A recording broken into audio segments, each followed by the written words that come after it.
আর আমরা মূলত সব সিস্টেমের কাজগুলোই করে থাকি। আমরা ইউ বাইন্ডার দেই, ডাইরেক্ট রিং দেই এবং কাটা বাইন্ডার দেই।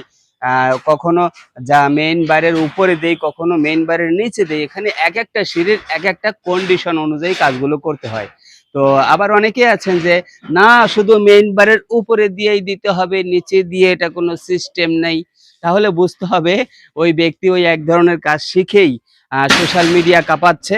এই কাজগুলো নিয়ে কোনো গবেষণা করছে না, এই কাজগুলো নিয়ে কোনো রিসার্চ করছে না, কোন জায়গার কোন সিঁড়িটির মধ্যে কিভাবে দিতে হবে এই ধরনের কোনো ধারণাই তার কখনো আসে নাই। যার কারণে সে শুধু একভাবেই কথা বলে, এক ধরনের কাজেই কথা বলে। এইজন্য আমি বলব আপনি ইউ দেন, কাটা বাইন্ডার দেন, রিং দেন, যেটাই দেন যেটা খুশি দেন। তবে আপনি কাজটি কিভাবে করছেন এটাই হচ্ছে সবচাইতে বড় কথা। ঠিক আছে? আপনি উটের মাংস আনছেন, হ্যাঁ, কিন্তু রাঁধতে দিছেন কারে? সে রান্না সঠিকভাবে করতে পারে কিনা? যদি রাঁধতে না পারে তাহলে আপনার উটের মাংসের কোনো মূল্য নাই। ঠিক আছে? আপনি অনেক দামি একটা কাপড় কিনে এনেছেন। আপনি এই দামি কাপড় দিয়ে একটি শার্ট বানাবেন।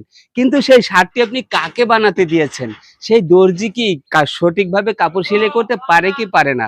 যদি সে সঠিকভাবে কাপড় কাটিং করতে না পারে তাহলে কিন্তু আপনি লক্ষ টাকা দিয়ে কাপড় কিনে আনলেও আপনার শার্টটি গায়ে দেওয়ার পরে আপনাকে সুন্দর লাগবে না। ঠিক সেরকম আপনি সিঁড়িতে 16 দেবেন না 12 দেবেন, ইউ দেবেন না রিং দেবেন, এটা বড় বিষয় না। বড় বিষয় হচ্ছে আপনি কাজটি কিভাবে করছেন।